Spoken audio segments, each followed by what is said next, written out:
Welcome back to Watch the Booker Man. This is the Go Home Week 2 Sacrifice, and we begin with a recap from Saturday's episode of Evolve, where AJ Styles went one-on-one with Eddie Edwards in the main event. The Phenomenal One appeared to have the ROH alumni where he wanted him when Davey Richards came out and caused a DQ. Despite this resulting in a defeat for Eddie Edwards, the American Wolves didn't mind as they began to lay into AJ Styles.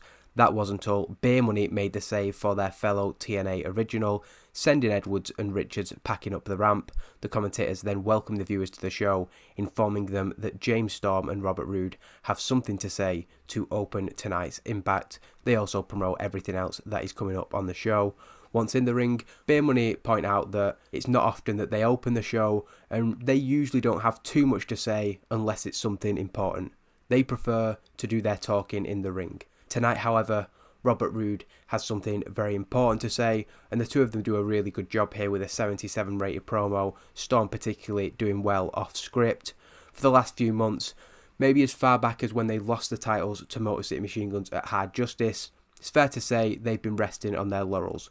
But these guys from Ring of Honor coming in, crying about being hard done by TNA, claiming that Ring of Honor is better than this company, that has lit a fire under them.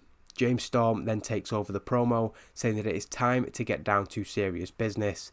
Sacrifice this Sunday. The ROH guys are going to be in the building. They know that because of that match between Austin Aries and Samoa Joe being confirmed. Well, they want Davey Richards and Eddie Edwards, Beer Money, American Wolves, first time ever on pay-per-view, gaining heat to the storyline. Really happy with that, and a very good way, an angle that gets the crowd hotter to open the show. With that challenge laid down, the commentators then turn attention to another ROH v TNA match, as Kenny King will face Frankie Kazarian next. With those two guys, Frankie Kazarian has Christopher Daniels at ringside, Kenny King has Rhett Titus at ringside, and it is Rhett Titus who is able to make the difference, concealing a steel pipe throughout the match and then hitting Frankie Kazarian with it when he rolls to the outside. Daniels doesn't really see this, he knows something's happened but he's not sure what. He goes to confront Rhett Titus, but Kenny King is able to hit the torture rack DDT to defeat Frankie Kazarian in 9 minutes and 51. A really big win for him over one of the TNA Originals. Not that great of a performance, but we are trying to build him up, and matches and victories like this are going to do that.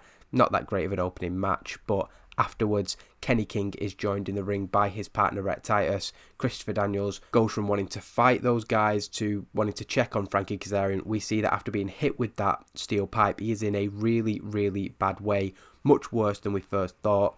ANX quickly make their way up to the top of the ramp, with Kenny King demanding a microphone. He says that since the TNA boys want to make their challenge earlier, they've got one of their own.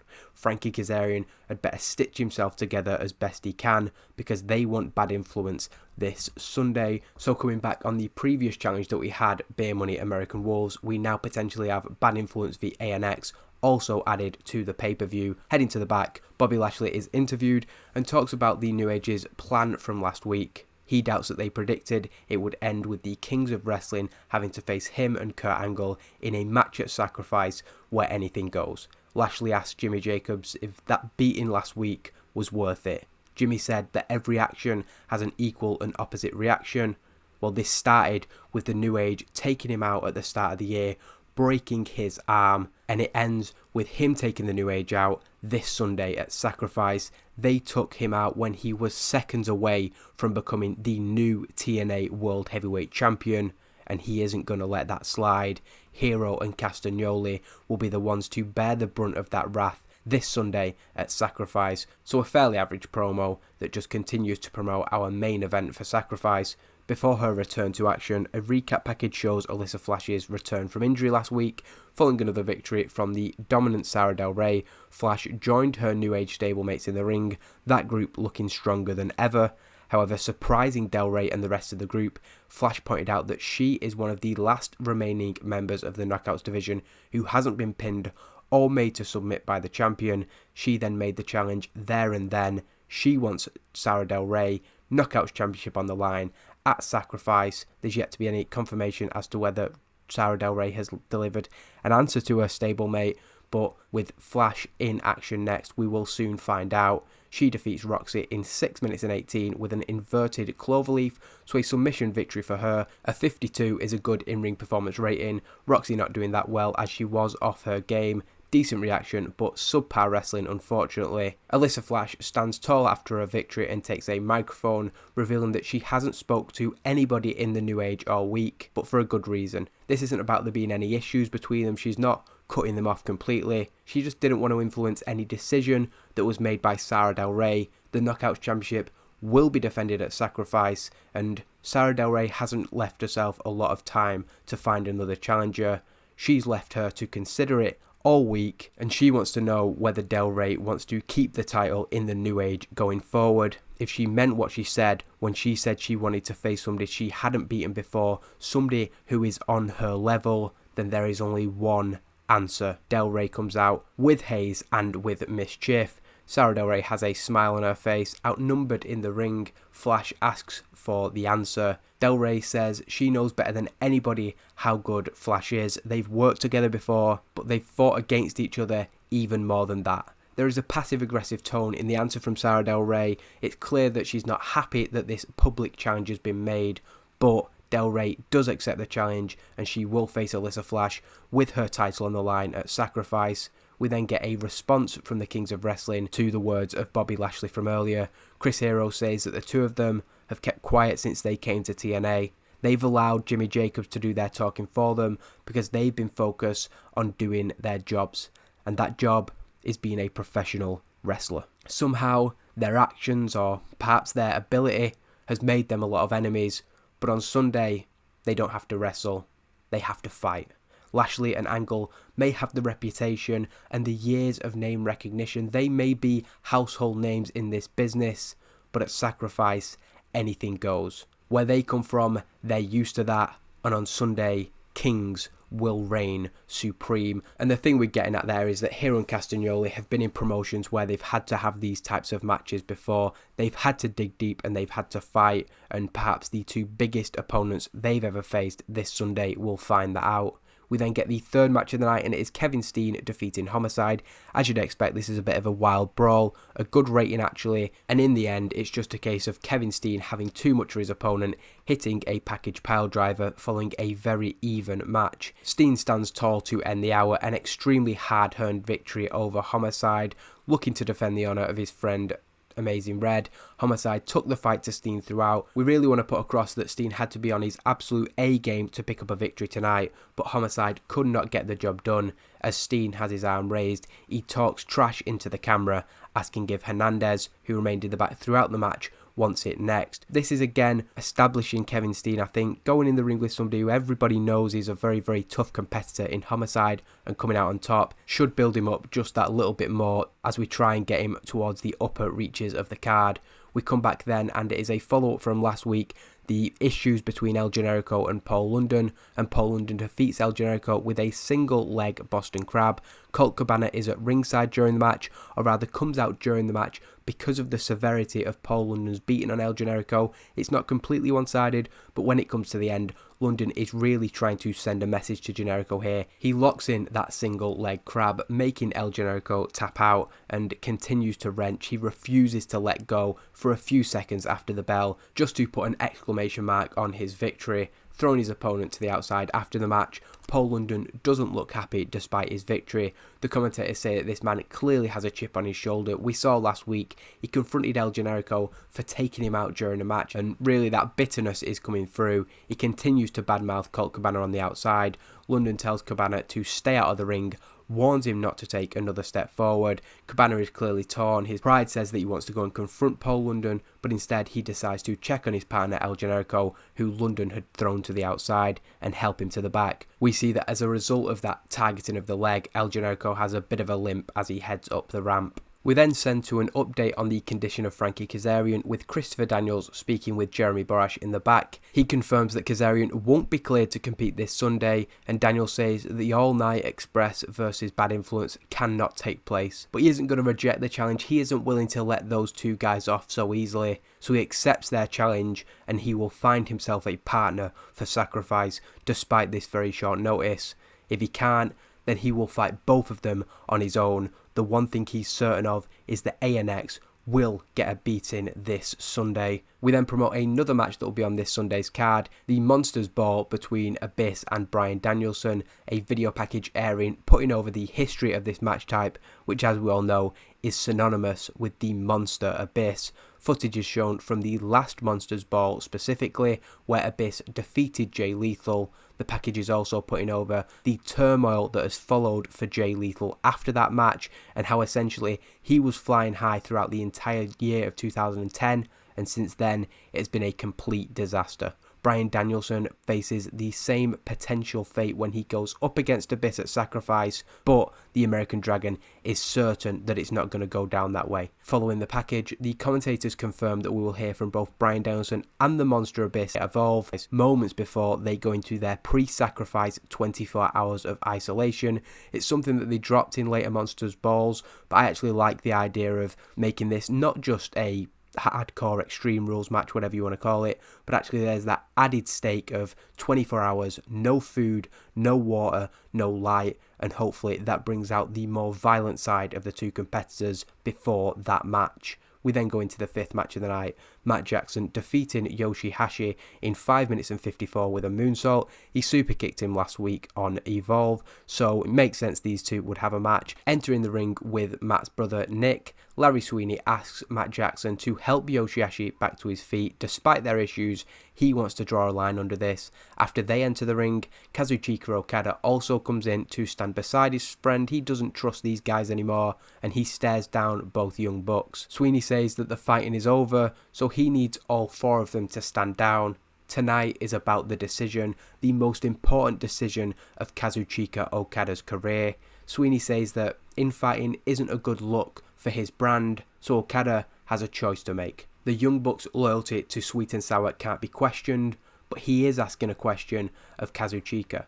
After a short deliberation, Okada looks to Yoshihashi and then to Sweeney. His two-word answer makes it very clear as he says, "I quit," before leaving with Yoshihashi. So Okada and Yoshihashi no longer a part of Sweet and Sour, and despite getting the note about it not being a good idea to turn him just yet, I am going to do it. We've not got that long left with him, so I'm not that worried about any adverse effects.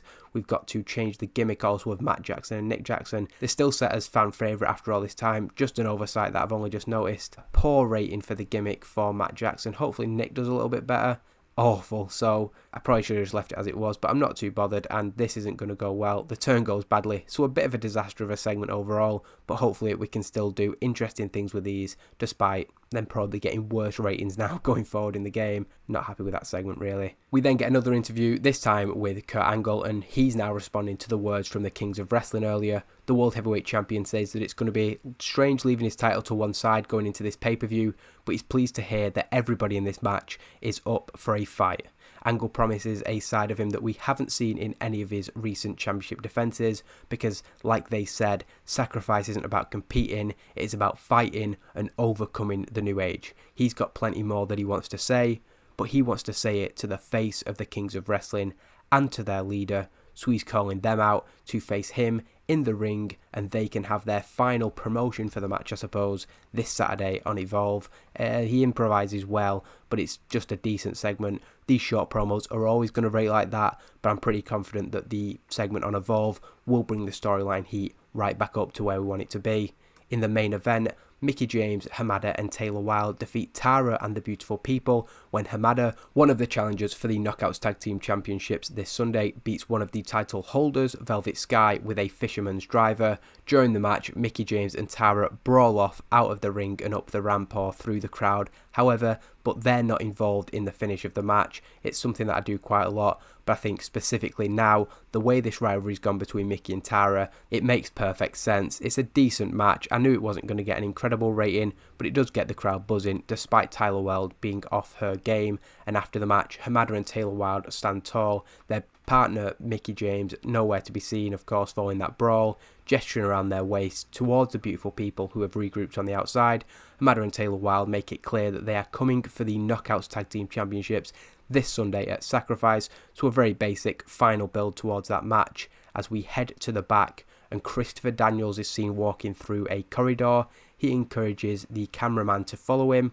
He then knocks on a door as he reaches the end of the hallway, and he awaits an answer. Following a short pause, the door is opened by AJ Styles. Daniels asks if Styles got his text, and AJ nods. Will AJ Styles team with him this Sunday against Kenny King and Rhett Titus? Initially, Styles is reluctant and he shows this, but he agrees to team with Daniels. He makes it clear that this isn't about us, AJ and Daniels, but about them, ANX, and former best friends turned rivals, now united by a common enemy. Christopher Daniels and AJ Styles will face the All Night Express at Sacrifice. Returning to the final part of the show, Paul Heyman brings out the competitors for Sacrifice's ROH World Title match. First, Samoa Joe comes out. He's wasting no time, grabs the microphone and tells Austin Aries to get out here so they can get this done. Austin Aries stalls intentionally, slowly comes down to the ring, does a bit of trash talk on the way down the ramp. It's all about showing that he's in charge of this situation,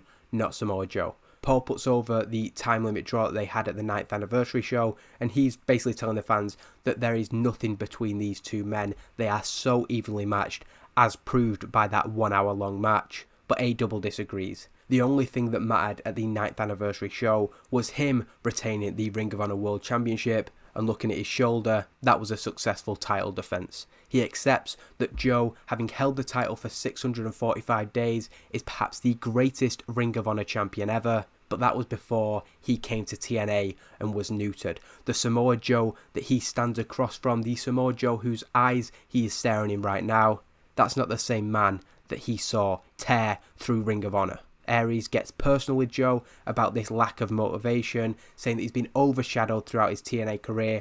The spotlight has never been on him, and Joe has never had the drive to reach the very top level.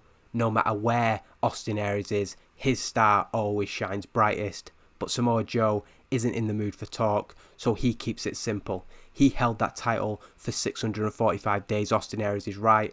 But Sacrifice marks day one of another historic title reign. Both men supremely confident, but Austin Aries perhaps less so, as he makes the attempt to jump Joe at the end of the show. The challenger ducks Aries' attempt to cheap shot him with the title belt itself, and when Aries fumbles the belt onto the canvas, he is caught by a muscle buster from Samoa Joe. Joe stands over the Ring of Honor World Champion as Impact goes off the air. Paul Heyman doesn't really show it too much, but he's obviously happy to be seeing that. Very happy to see Aries finally put in his place. The first time that we've seen him get any level of comeuppance, really. They won at Lockdown. He's won every match that he's been in. But tonight, he gets put down by Samoa Joe. And if he can hit that move again this Sunday at Sacrifice, we could well see the ROH World Championship come to a TNA wrestler. 71 is decent. Going into the booking of the shows, I've kind of expected these not to be the best shows. The Knockout 6-woman tag team match I knew would get low 60s probably. Likewise, Bobby Lashley v Jimmy Jacobs I knew wouldn't be an incredible match last week. Nonetheless, I'm not too bothered about that. And again, I think Evolve is going to be a really good show, or I hope Evolve is going to be a really good show that will make up for those regions where we've lost popularity. Speaking of Evolve, the final show, this will air 24 hours before Sacrifice. So let's get into it. And the episode begins with, as we promoted on Impact, the two competitors in the Monsters Ball match going into isolation. Abyss goes in as James Mitchell speaks about the fact that he is the most experienced man. He's been in every Monsters Ball and there is no chance that Bryan Danielson will beat him. Just more of the same really from James Mitchell. Very confident of Abyss's chances. Bryan Danielson on the other hand, he speaks with SoCal Val, or rather doesn't speak with SoCal Val because he has nothing to say. Very focused, very much single-minded as he goes into the isolation room, and he is clearly mentally ready for what follows on Sunday. I've still not changed that picture. Doug Williams is then defeated by Desmond Wolfe. I thought this would be a good match, and it is a 72. They have great chemistry, and we know these guys have a lot of history from their pre-TNA days. That's basically why I put it on there. A good win for Desmond Wolfe against somebody who I was sure he'd have a really good match with, and we get the crowd hotter there. He stands tall, a very good win for him. We then get a sit-down interview with Mickie James, and she basically says that she will not accept this smear campaign from Tara trying to spread lies about other beautiful people getting involved now, and she gets quite passionate in this about the fact that the fans know who she is. She doesn't care what Tara has to say, how she tries to twist the truth, because when she goes out in front of all the fans, their reaction, the looks on their faces, knowing that they have her back, That is all that matters to her. Really trying to put over Mickie James as a pure babyface here in order to try and add a little bit more heat. We really want the crowd to be against Tara here and backing Mickie James as they have their first match against each other at Sacrifice. We then get the second match of the night. Again, good chemistry helping us. Madison Rayne defeats ODB in 7 minutes and 31 after a distraction from the Amazon. It's not a massive distraction, but it's just the fact that she's there. Brooke also at ringside, but as you'd expect, the Amazon a lot more effective as a distraction. And after the match, the Amazon joins Madison Rayne in the ring, and she just wants to vent and complain about the post-lockdown situation. She still blames Kong for what happened. I've just realised that a segment they added later on isn't in there, so I'm going to quickly return to booking screen and move that because I think I've got it after the final segment. But yeah, after Madison Rayne just cuts a general promo, complaining about Sarah Del Rey, complaining about lockdown, complaining about everything basically, we come back to Jay Lethal confronting James Mitchell with Abyss locked in that isolation room. It is the first time that he finally has him alone face to face, and while Abyss was the one who put that beating on him that led to his downward spiral, he blames James Mitchell for being the mastermind behind it. But Father James Mitchell says that he shouldn't be angry at him or Abyss. Jay Lethal should be angry at himself. He'd think that in the 7 months since that match, he'd have had the chance to reflect. But perhaps this Sunday is the perfect opportunity for Jay Lethal to finally get his head around what happened to him when he re-watches his own demise in real time. Because what happened to Jay Lethal is going to happen to Bryan Danielson this Sunday. So while he's not specifically been involved in the storyline, he has been on the periphery, and even while he's not in a specific storyline himself, I do think that this will help develop the character of Jay Lethal, and I've got now a clear-cut plan of where I'm going to go with his character, and that will come into action within the next couple of months. So trying to turn a negative into a positive, basically, I realised that I lost all momentum with Jay Lethal because of that Bound for Glory match, but I think what we've got planned is going to bring him back in a very significant way. We then get a promo from the American Wolves promoting and accepting the challenge of Beer Money, and they use this time to talk about all the chatter that they hear about TNA's tag team division being the best ever. They say that Ring of Honor always put on great tag team matches. They specifically name drop a few teams, including the Briscoes, who I suppose are the current Ring of Honor World Tag Team Champions, or at least were the final Ring of Honor Tag Team Champions.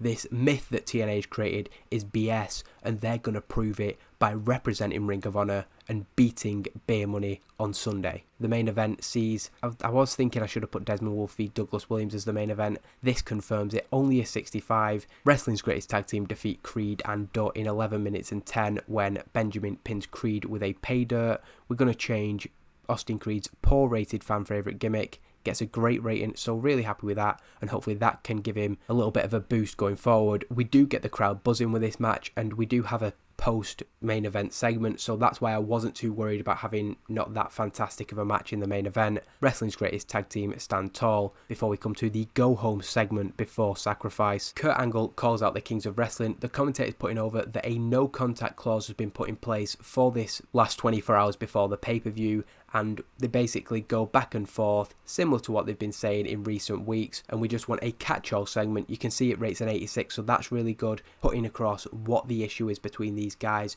The New Age, we know their MO. They have targeted Kurt Angle. They broke Bobby Lashley's arm, and Lashley does actually find a bit of a loophole. Jimmy Jacobs is out there, but he's not in the match, so the no contact doesn't apply to him.